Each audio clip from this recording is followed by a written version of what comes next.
At the bank, my daughter pushed a pen at me. "Just sign, Mom." Her husband squeezed my shoulder until it hurt. I slipped the cashier a note. "Help, not my choice." They smiled for the camera, when suddenly the manager locked the door, and everything changed forever. If you're watching this, subscribe, and let me know where you're watching from. Let me tell you how a sweet old grandmother like me ended up slipping desperate notes to bank tellers. Because trust me, 3 months ago, I was just Margaret Sullivan, 67, recently widowed, living quietly in my little house in Portland, Oregon. I had my garden, my book club, and what I thought was a loving family. How wonderfully naive I was. It started innocently enough. My daughter Sarah called one Tuesday morning, her voice dripping with concern. "Mom, we're worried about you living alone. What if something happens?" Behind her, I could hear her husband Derek clearing his throat, probably coaching her through their script. "I'm fine, sweetheart," I told her, watering my petunias. "Mrs. Chen next door checks on me daily, and I have my medical alert bracelet." "That's not enough anymore, Mom. You're getting older, and we think it's time to make some adjustments." Adjustments. Such a pleasant word for what they had planned. Over the next few weeks, Sarah and Derek increased their visits. They'd arrive with takeout dinners and concerned expressions, asking probing questions about my finances, my medications, my daily routines. Derek would walk through my house, making notes on his phone about safety hazards like the throw rug in my hallway or the step stool I used to reach high shelves. "We just want what's best for you," Sarah would say, patting my hand with the same condescending tone she'd used when her children were toddlers. The red flags started waving when Derek suggested I might want to simplify my banking. "All these different accounts, Mom," he'd say, shaking his head at my monthly statements. "It's so confusing. What if you make a mistake?" I'd been managing my own finances for 47 years, including running the bookkeeping for my late husband's contracting business. But apparently, that expertise evaporated the moment I turned 65 in their eyes. Then came the day they brought papers. Official-looking documents with lots of legal jargon and sticky notes marking where I should sign. "It's just a precaution," Sarah explained. "A power of attorney so we can help if you ever need us to." I set the papers aside. "I'll have my lawyer review these first." The temperature in the room dropped 10 degrees. Derek's jaw tightened, and Sarah's eyes flashed with something that definitely wasn't filial concern. "Mom, don't you trust us?" she asked, her voice wounded. Of course I trusted them. They were my daughter and son-in-law. They'd been married 15 years, given me 3 beautiful grandchildren. Derek had a good job at the insurance company, and Sarah taught 2nd grade. They were respectable, responsible adults. That was my first mistake. The pressure campaign began in earnest after I refused to sign their papers. Suddenly, Sarah was calling twice daily, each conversation peppered with subtle reminders of my declining abilities. "Mom, you forgot Tommy's baseball game last weekend," she'd say. I hadn't forgotten. They'd never told me about it. "Mrs. Patterson mentioned you seemed confused at the grocery store." Mrs. Patterson had never spoken to me in her life. Derek took a different approach. He'd arrive with printouts of internet articles about elderly financial fraud, home accidents, and cognitive decline. "I'm not saying this will happen to you, Margaret," he'd say, using my full name like a disappointed parent. "But statistics show." Statistics. The man worked in insurance. He could make statistics say anything. But it was the incident with my medication that really shook me. I'd been taking the same blood pressure pills for 3 years, same dosage, same routine. One morning, I found my pill organizer completely mixed up. Tuesday's pills in Friday's slot, blood pressure medication where my vitamins should be. "Oh, Mom," Sarah sighed when I called her, confused and upset. "This is exactly what we've been worried about. What if you'd taken the wrong pills? What if you'd overdosed?" I stared at my pill organizer, certain I hadn't made that mistake. But doubt crept in. Had I been more forgetful lately? Was I losing my grip on the simple tasks I'd managed effortlessly for decades? That night, I couldn't sleep. I walked through my house, checking locks, looking for signs of my supposed decline. Everything seemed normal, organized, clean. My checkbook balanced to the penny. My bills were current. My mind felt sharp as ever. But Sarah's voice echoed in my head. "What if you'd overdosed?" The next morning, Derek showed up unannounced. "I was in the neighborhood," he said. though my neighborhood was 20 minutes from his office. Sarah asked me to check on you after yesterday's scare. He walked through my kitchen, opening cabinets, checking my refrigerator for expired food, like I was a child who couldn't be trusted with dairy products. Everything looks good, he announced, as if his approval mattered. But I caught him photographing my medication bottles with his phone.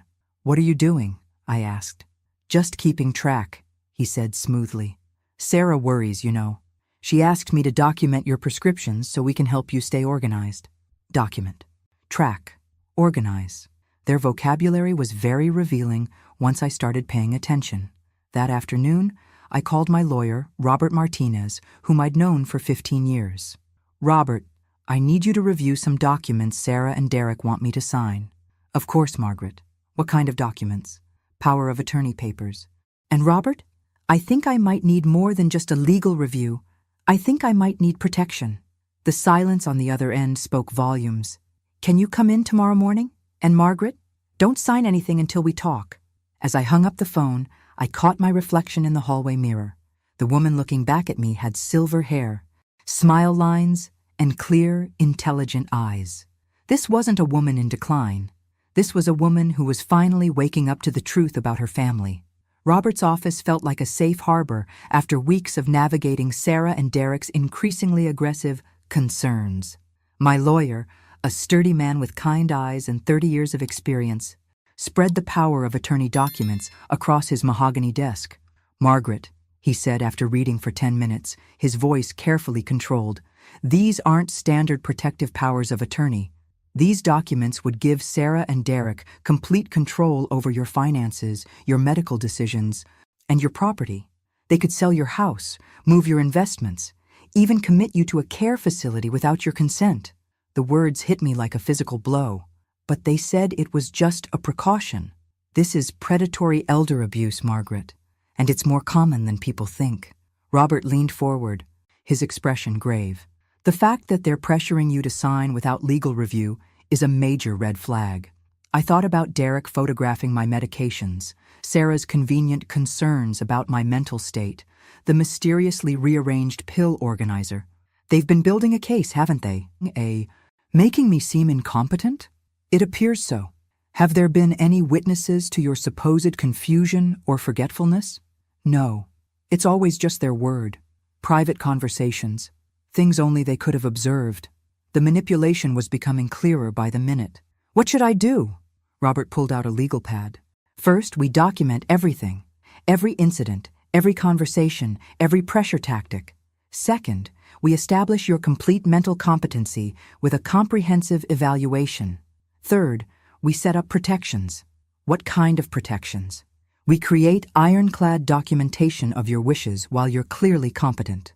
We establish a revocable trust with me as successor trustee if needed. We create a real power of attorney that protects your interests, not theirs. I felt lighter than I had in weeks. How long will this take? 2 weeks, maybe 3. But Margaret, you can't let them know what we're doing. If they suspect you're getting legal advice, they might escalate their timeline. That evening, I sat in my garden with a cup of tea, processing everything Robert had told me. My roses were blooming beautifully. Deep red climbers I'd planted the year Tom and I bought the house. I'd nurtured them for 23 years, just like I'd nurtured my relationship with Sarah. How had love become leverage?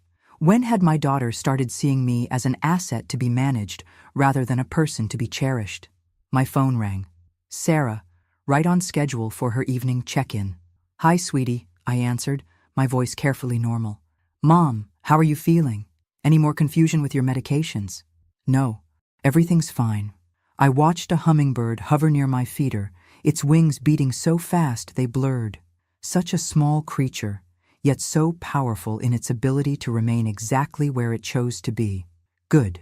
Derek and I were thinking we should come over this weekend. Maybe help you organize some of your financial papers. Make sure everything's in order. That's thoughtful, but I can manage. A pause. Mom, we really think it would be helpful. Derek has experience with this kind of thing through his work. Derek sold insurance policies. He wasn't a financial advisor, wasn't a lawyer, wasn't anything except a son-in-law who'd apparently decided I was too old to manage my own life. We'll see, I said noncommittally. Actually, we've already planned to come Saturday morning. I'll bring bagels. Not asked. Planned. They were coming whether I wanted them or not, and Sarah was packaging it as a treat. Bagels to soften the blow of whatever new manipulation they had planned. Sarah, I said quietly, I need to ask you something. Do you think I'm losing my mind? Oh, Mom, no. We just think you need support. Everyone does as they get older. Everyone. Not me specifically, just everyone my age. I was becoming a stereotype to my own daughter, not a person with individual capabilities and needs. I love you, sweetheart, I said, and meant it despite everything. I love you too, Mom. We'll see you Saturday. After I hung up, I called Robert's emergency number. They're coming Saturday. I think whatever they're planning, it's about to happen. Saturday morning arrived with the kind of crisp autumn clarity that makes everything seem possible. I'd spent Friday evening following Robert's instructions, gathering every financial document I owned and storing them in my bedroom safe. If Sarah and Derek wanted to see my papers, they'd see only what I chose to show them. They arrived at 9 a.m. sharp, Sarah carrying a bag of bagels and Derek armed with a leather portfolio that looked far too official for a casual family visit. My grandchildren, Emma 12, and the twins, Jake and Josh, 9, tumbled out of their SUV and ran to hug me. Grandma, can we pick apples from your tree? Emma asked, her eyes bright with excitement. Of course, sweetheart. The Honeycrisps should be perfect right now. As the kids scattered to my backyard, Sarah and Derek followed me into the kitchen. Derek set his portfolio on my dining table with the gravity of a man conducting important business. Mom, we brought those papers again, Sarah said, unwrapping the bagels. We really think you should reconsider. I poured coffee, my hand steady despite my racing heart. I told you, I want my lawyer to review them first. Derek's smile was patient, condescending. Margaret, lawyers are expensive, and honestly, these are standard forms. I reviewed them through my company's legal department. His company's legal department. The same people who wrote insurance policies designed to pay out as little as possible. I almost laughed at the audacity. Even so, I prefer to wait. Sarah and Derek exchanged one of their looks, the kind married couples develop to communicate without words. Derek opened his portfolio and spread new documents across my table. Actually, we've brought something different today, he said. Banking forms, to add our names to your accounts, just as backup signatories. I sat down slowly, studying the papers. Joint account holders, not backup signatories. The difference was crucial. Joint holders could access my accounts independently, without my permission or even my knowledge. Why would you need access to my accounts? I asked. In case of emergency, Sarah said quickly. What if you're hospitalized and bills need to be paid? I have online banking and auto pay for all my bills. But what if something happens to you? Derek pressed. What if you have a stroke or an accident and can't communicate? We'd need to handle your finances. The what-ifs were piling up like storm clouds. What if? What if? What if? Every question designed to make me feel vulnerable, unprepared, dependent. These forms require notarization, I observed. We thought of that, Derek said, pulling out his phone. My friend Mike is a notary.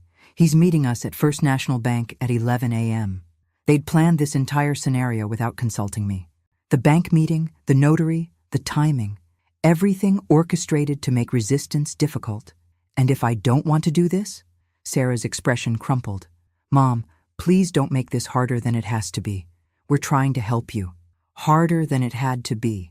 As if my reluctance to hand over my financial independence was merely stubborn inconvenience. I need to think about it, I said. There's nothing to think about, Derek said, his patience wearing thin. It's basic financial planning. Every responsible parent does this. Responsible. The word stung because it questioned not just my judgment, but my love for my family. A responsible mother would trust her daughter, would make things easier for everyone, would stop being so difficult. Outside, I could hear my grandchildren laughing as they picked apples, their joy echoing through my kitchen windows. For them, this was just a fun Saturday at Grandma's house. They had no idea their parents were systematically dismantling my autonomy piece by piece. Okay, I heard myself say, we can go to the bank. The relief on their faces was immediate and telling. They'd been prepared for more resistance, more arguments. My capitulation was almost disappointing in its ease. Great, Sarah jumped up to hug me. You'll see, Mom. This will make everything so much simpler. As I gathered my purse and identification, I caught sight of myself in the hallway mirror again. The woman looking back still had intelligent eyes, but now they held something new. Not defeat, determination. Let them think they'd won. Let them underestimate the woman who'd raised a daughter and built a life. They were about to learn that simplicity was the last thing they'd achieved. The drive to First National Bank felt like a funeral procession, with me as the guest of honor at my own financial burial. I sat in the back seat of Derek's SUV, watching familiar neighborhoods blur past while Sarah chattered nervously about the weather, the traffic, anything except what we were actually doing. Derek's friend Mike was waiting in the bank lobby, a thin man in an expensive suit with the predatory smile of someone accustomed to witnessing people sign away their security. He shook my hand with practiced warmth. "Mrs. Sullivan, Derek's told me so much about you. This is just a formality. Really. Standard banking procedure." Standard for whom? I wondered, but kept the question to myself. The bank manager, a serious woman named Patricia Chen, led us to a private office. "Now then," she said, reviewing the paperwork Derek had prepared. "You want to add joint account holders to all of Mrs. Sullivan's accounts?" "That's right," Derek answered before I could speak. "For emergency purposes." Patricia looked at me directly. "Mrs. Sullivan, do you understand that joint account holders have full access to withdraw funds, make transfers, and close accounts without your permission?" "She understands," Sarah interjected quickly. "We've explained everything." But Patricia kept her eyes on me. "I need to hear from Mrs. Sullivan directly. Ma'am, are you comfortable giving these individuals complete control over your finances?" This was my moment. I could speak up, tell them I'd changed my mind, walk away from this charade. But I looked at Sarah's expectant face, at Derek's confident smile, at the notary checking his watch, and I realized something important. They needed me to seem confused, reluctant, possibly incompetent to justify what they were doing. If I appeared too decisive, too aware, it would undermine their narrative. Better to let them proceed and document their behavior. "I suppose it's necessary," I said, deliberately sounding uncertain. Patricia frowned slightly. "Mrs. Sullivan, you don't sound entirely sure. Perhaps you'd like more time to consider?" No, Derek said quickly. "She's just tired. It's been a stressful morning." I pulled out a small piece of paper and wrote quickly, "Help, not my choice." I folded it and slipped it to Patricia when Derek was distracted by his phone. Patricia read the note, her expression carefully neutral. "Mr. and Mrs. Johnson," she said, "would you mind stepping outside for a moment? I need to complete some verification procedures with Mrs. Sullivan privately." Derek's eyes narrowed.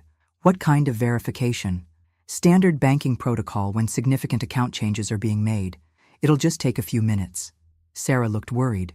"Mom, you'll be okay?" "I'll be fine," I said, my voice stronger now that help might be coming. As soon as the door closed, Patricia leaned forward. "Mrs. Sullivan, your note suggests you're being coerced. Is that accurate?" "Yes," I said, relief flooding through me. "They've been pressuring me for weeks. I didn't want to come here today." Patricia nodded. "I'm required to report suspected financial elder abuse. Would you like me to do that?" "Yes, but they can't know yet. I'm working with my lawyer to protect myself, but I need more time." "Understood. Here's what we're going to do." Patricia pulled out a different set of forms.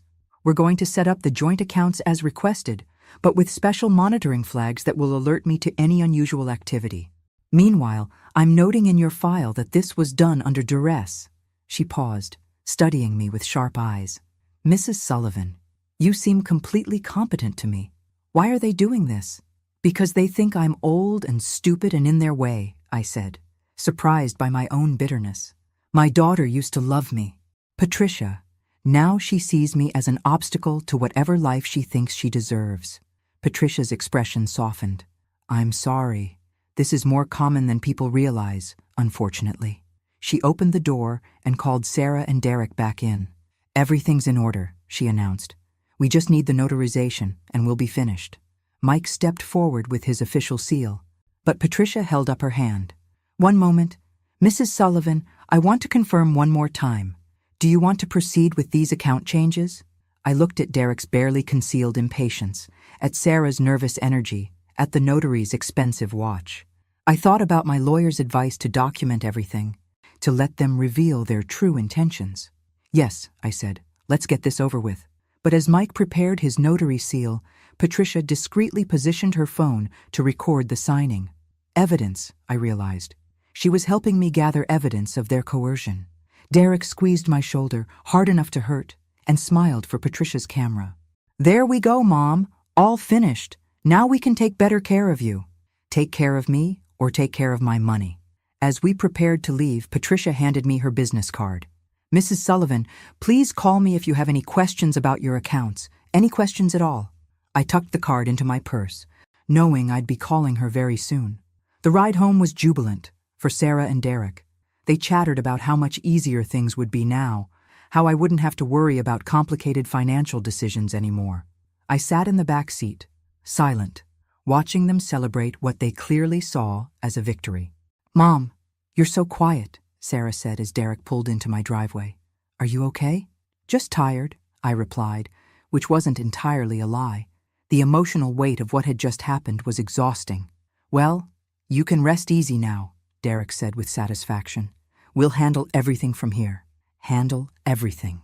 The phrase sent chills through me. They weren't offering help. They were announcing a takeover. As they gathered the children and prepared to leave, Sarah hugged me tightly. I'm so proud of you for doing this, Mom. It shows real wisdom. Wisdom. She was reframing my coercion as wisdom, my capitulation as maturity. The psychological manipulation was almost artistic in its completeness. After they left, I sat in my kitchen with a cup of tea, staring at the pile of financial documents they'd insisted I sign. Every page represented a piece of my independence surrendered, every signature a step closer to becoming exactly what they wanted, a manageable elderly woman who no longer inconvenienced them with opinions or autonomy. But they'd made a crucial mistake. They'd assumed I was as naive as I appeared. I pulled out my phone and called Patricia Chen. Patricia, it's Margaret Sullivan. I wanted to thank you for your help today. Of course. How are you feeling about everything? Honestly, like I just watched my own daughter steal my life. The words came out more bitter than I'd intended. Margaret, you still have options. The monitoring on your accounts will catch any unauthorized activity, and your lawyer can help you reverse these changes. How long do I have? Legally? As long as you're competent, you can revoke their access at any time.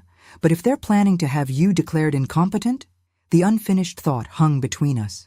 If they succeeded in having me declared mentally unfit, everything I'd signed today would become permanent. I need to move faster, I realized. Be careful, Margaret. People who've gone this far usually don't stop voluntarily. After hanging up, I called Robert Martinez. Robert, it's Margaret. They got me to the bank. I signed the papers. Margaret, no, why didn't you call me? Because I needed to document their coercion. Patricia Chen at First National recorded everything. She's flagging my accounts and filing a report. A pause. You're braver than I gave you credit for, and smarter. But Margaret, you've just given them access to your money. They could clean out your accounts tonight. Then I need to move my assets somewhere safe. Tonight. I'll start the paperwork immediately. Can you come in first thing Monday morning? I'll be there. That evening, I sat in my garden as the sun set behind my apple trees. The children had left a few apples scattered on the ground, and I thought about how perfect they'd looked hanging on the branches just hours ago. Now they were bruised, discarded, forgotten. My phone buzzed with a text from Sarah. Thanks for today, Mom. You made the right choice. Love you. Love. Did she even know what the word meant anymore? Love wasn't manipulation disguised as concern. Love wasn't forcing someone to surrender their dignity for your convenience. Love wasn't laughing at your mother's distress while calling it help. But I wasn't beaten yet. Not by a long shot. I walked inside and opened my laptop. If Sarah and Derek wanted to play games with a helpless old lady, they were in for quite a surprise. Because this helpless old lady had just spent 47 years managing finances, reading contracts, and spotting liars from a mile away. They'd gotten access to my accounts, but they'd also given me something invaluable, documented proof of their intentions. Patricia's recording, the bank's elder abuse report, Robert's legal protections, all of it was building towards something they couldn't imagine.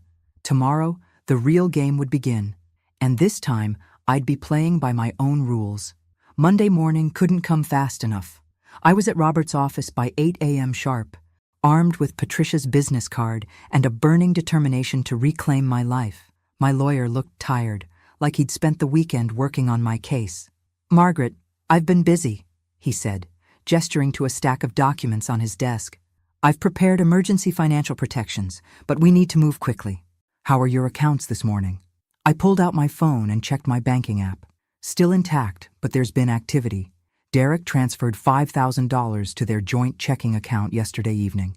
Robert's jaw tightened. "That's theft, Margaret, plain and simple. Can we prove it?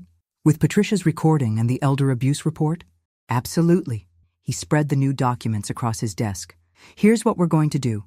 First, we're creating an irrevocable trust with your assets. Second, we're establishing a new power of attorney that supersedes anything they might try to forge. Third, we're filing for a restraining order." "A restraining order against my own daughter?" "Margaret, they've demonstrated they're willing to coerce you financially. The next step is often isolation, cutting you off from friends, family, anyone who might question their actions." As if on cue, my phone rang. Sarah's number flashed on the screen. "Don't answer," Robert advised. "Let it go to voicemail." But I was curious. "I want to hear what she has to say," I answered, putting the call on speaker. "Hi, sweetheart." "Mom, thank goodness. Derek and I were so worried when we couldn't reach you last night." "They'd called?" I checked my phone log. No missed calls, no messages. Another lie to add to their growing collection. "I went to bed early," I said neutrally. "Well, we have some exciting news. We found the perfect assisted living facility for you. Sunset Manor. It's beautiful, Mom. They have activities and medical care and—" "I'm not moving to assisted living, Sarah." A pause. "Mom, after Saturday, we think it might be time. You seemed so confused at the bank, so uncertain about your decisions." Confused. There was that word again, weaponized to justify their control. "I was uncertain because I didn't want to be there," I said, my voice sharper than intended. "See? This is exactly what we mean. Your judgment isn't what it used to be. But don't worry, we've already put down a deposit. You can move in next weekend." Next weekend. They'd planned my institutionalization without my consent, using money they'd just gained access to from my own accounts. "Sarah, I am not moving anywhere." "Mom, please don't make this harder than it has to be. The decision's already made." The decision's already made. Not by me, of course. By them, for me, about my life. Robert was taking furious notes, recording every word of their presumption. "I have to go," I said. "I have an appointment." "With who?" "Mom, you shouldn't be making important decisions alone anymore." I hung up without answering. Robert looked grim. "They're accelerating their timeline. The assisted living facility gives them complete control. They can manage your finances, control your visitors, even your medical care." "How long do we have?" "Based on what I just heard? Days, not weeks." By Wednesday, the harassment was relentless. Phone calls every 2 hours, surprise visits from concerned relatives I hadn't spoken to in years. Even a visit from Sarah's pastor asking if I needed spiritual guidance about accepting help gracefully. The most insulting was Derek's sister Linda, who showed up Tuesday afternoon with a casserole and a rehearsed speech about family loyalty. "Margaret, I know this is hard," she said, settling into my living room like she belonged there. "But Sarah and Derek are doing what's best for everyone. Sunset Manor is lovely. My friend's mother lives there, and she's so much happier now that she doesn't have to worry about anything." Doesn't have to worry about anything. What a pleasant way to describe complete helplessness. "Linda," I said carefully, "do you think I'm incompetent?" She looked startled by the direct question. "Of course not. You're just at a different stage of life now. It's natural to need more support."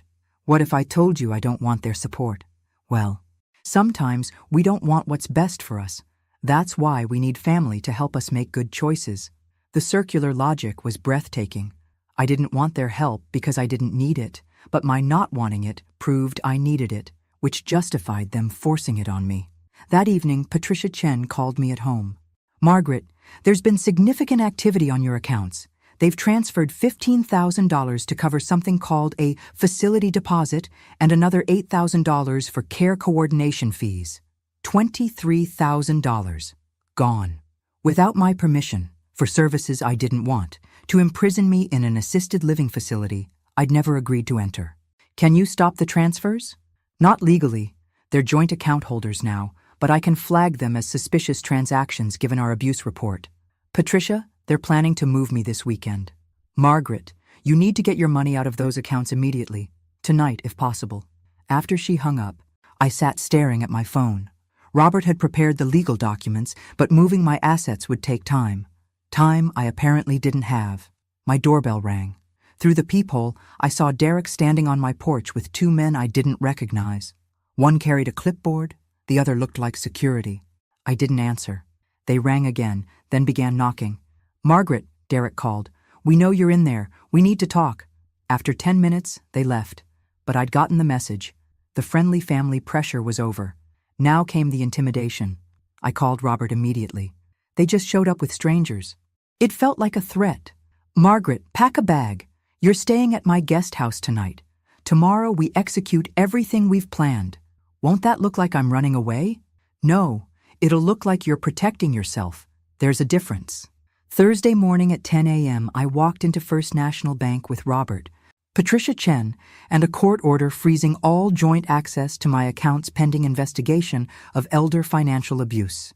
Derek and Sarah were already there, looking confident and self-satisfied, until they saw the paperwork. "What the hell is this?" Derek snarled, his careful facade finally dropping completely. "This," Robert said calmly, "is a restraining order preventing you from harassing Mrs. Sullivan, and this is a court order freezing the accounts you've been illegally accessing." Sarah's face went white. "Mom, what have you done?" "I've protected myself from thieves," I said, enjoying the shocked silence that followed. "Thieves?" Sarah's voice rose to near hysteria. "We're your family. We were helping you. You stole $23,000 from my accounts without my permission to pay for an assisted living facility I never agreed to enter." Derek stepped forward aggressively, but the police officer Robert had brought stepped between us. "Sir, I need you to back away from Mrs. Sullivan." "This is insane," Derek said. "She's obviously been manipulated by someone. Look at her. Does she seem competent to you?" The officer looked at me, standing straight, speaking clearly, surrounded by legal professionals I'd hired and coordinated with. "She seems more competent than you do right now, sir." Patricia spread new documents across the conference table. "Mr. and Mrs. Johnson, these accounts are now frozen. Any attempts to access them will result in additional criminal charges." "Criminal charges?" Sarah whispered. "Elder financial abuse is a felony in Oregon," Robert explained pleasantly. "Carries a sentence of up to 5 years in prison." The color drained from Derek's face. "Now wait a minute. We were just trying to help." She seemed confused. "She seemed confused because you were deliberately confusing her," Robert interrupted. "Rearranging her medications, gaslighting her about her memory, pressuring her to sign documents without legal review. It's textbook financial abuse." "You can't prove any of that," Derek said, but his voice lacked conviction. Patricia smiled. "Actually, we can. I recorded your entire conversation at the bank, including Mrs. Sullivan's note asking for help and your physical intimidation when you squeezed her shoulder." Derek's confident mask finally slipped completely. "This is bullshit.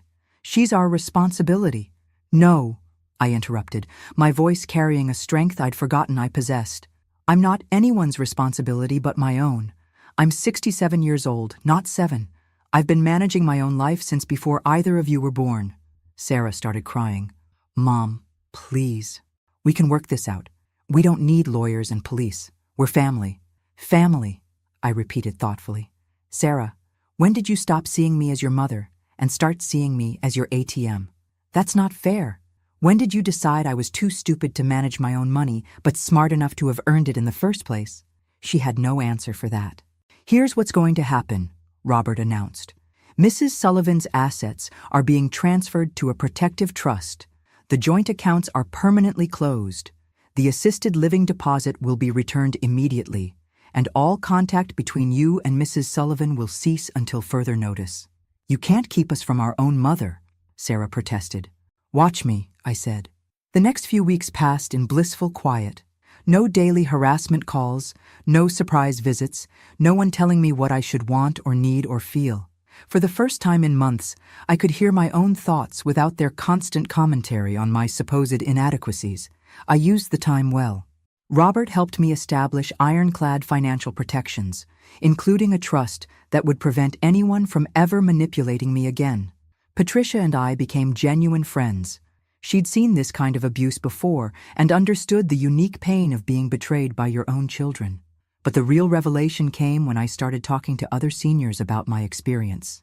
My neighbor Mrs. Chen had a similar story about her son trying to convince her to sign over her house. My book club friend Dorothy had been pressured by her daughter to move into a nursing home she didn't need.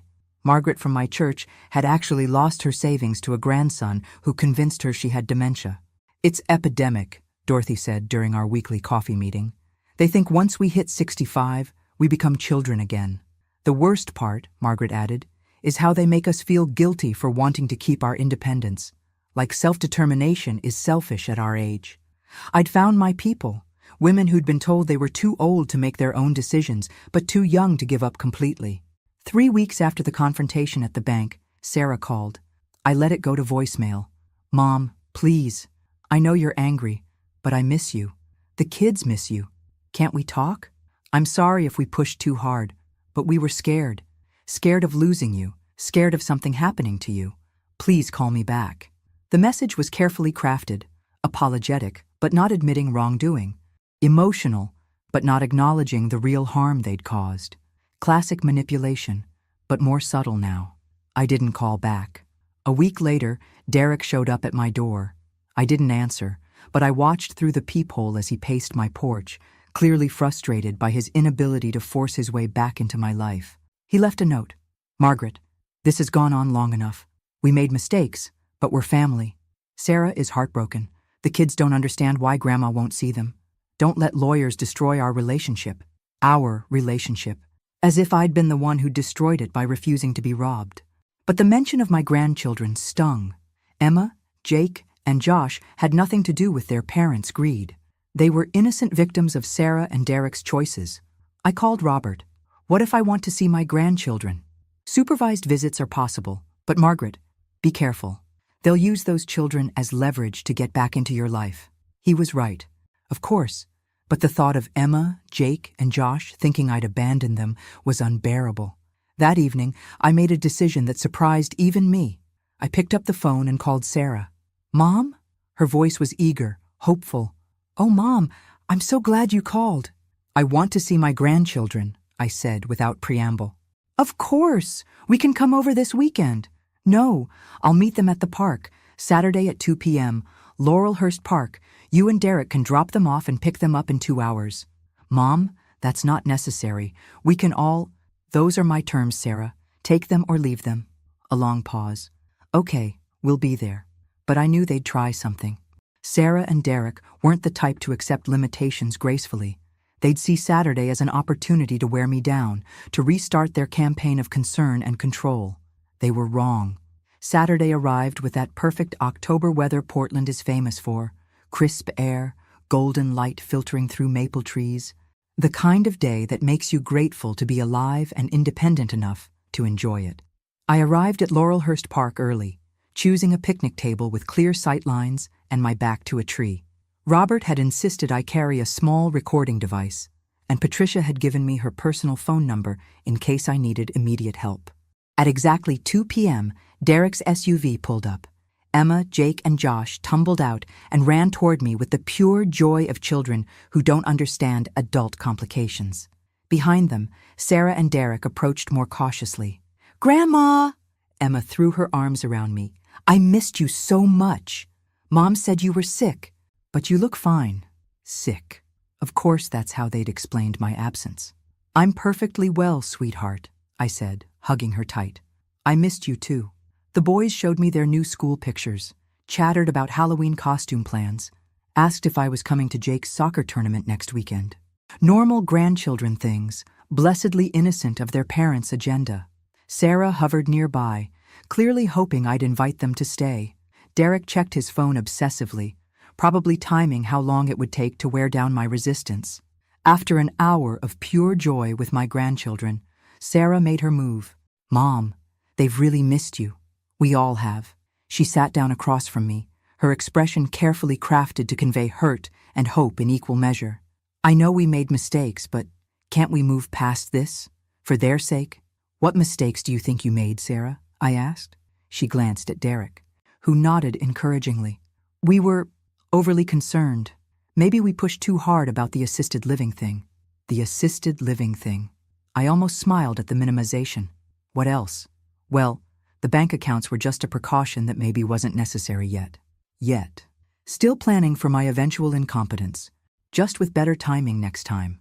Sarah, I said gently, do you think stealing $23,000 from someone is a mistake or a crime? Her careful composure cracked. We didn't steal anything. That money was for your care. Care I didn't want, at a facility I didn't choose, paid for without my consent. Derek stepped closer. Margaret, enough.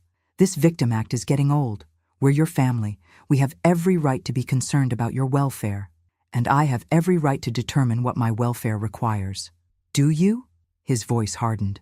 Because from where I sit, you look like a lonely old woman who's been manipulated by lawyers and bank managers into destroying her relationship with her own daughter. The children looked up from their game, sensing the adult tension. Emma's face was worried, confused. Derek, I said calmly, you just proved my point. You think my refusal to be controlled is evidence that I need to be controlled. You think my independence is proof of my incompetence. Sarah started crying. Mom, I love you. I just want to take care of you. No, Sarah, you want me to be taken care of. There's a difference. I stood up and gathered my purse. Emma, Jake, Josh, I love you all very much. You can call me anytime you want, but I won't be spending time with your parents until they understand that I'm not their property. You can't turn our children against us, Derek snapped. I'm not turning them against anyone. I'm showing them what self-respect looks like. As I walked to my car, I heard Sarah calling after me. Mom, please, don't do this to our family. I turned back one last time. Sarah, I didn't do this to our family. You did, the moment you decided I was too old to deserve dignity. 6 months later, I received a letter from Sarah. Not a phone call, not a surprise visit. A letter which suggested she might finally be learning to respect boundaries. Dear Mom, it began. I've been in therapy since our confrontation at the park. Dr. Williams has helped me understand some things about myself that I don't like very much. I think I was so scared of losing you the way we lost Dad that I tried to control everything, including you. I realize now that what I called love was actually fear, and what I called care was actually control. The letter went on for 3 pages, detailing her recognition of the manipulation, the financial abuse, the systematic undermining of my autonomy. She didn't make excuses, didn't ask for forgiveness, didn't demand reconciliation. She just acknowledged the truth. I don't expect you to trust me again, the letter concluded. I know I have to earn that, if it's even possible, but I want you to know that I'm trying to become the daughter you deserve to have, not the one who tried to make you into the mother I wanted you to be. I read the letter twice, then set it aside. Words were easy. Actions would tell the real story. But for the first time in a year, I felt something I'd thought was gone forever. Hope. Hope that my daughter might remember how to love me without trying to control me. Hope that my grandchildren might grow up understanding that age brings wisdom, not helplessness. And hope that other women facing what I'd faced might find the courage to say what I'd finally learned to say. No, I am not your burden, your problem, or your property. I am a human being with the right to determine my own life at any age. If you're watching this and you've been through something similar, I want you to know something important. You're not alone, you're not crazy, and you're not too old to fight back. Sometimes the people who claim to love us the most are the ones who understand us the least. But you know who you are. Don't let anyone convince you otherwise. Thanks for listening. Don't forget to subscribe and feel free to share your story in the comments. Your voice matters.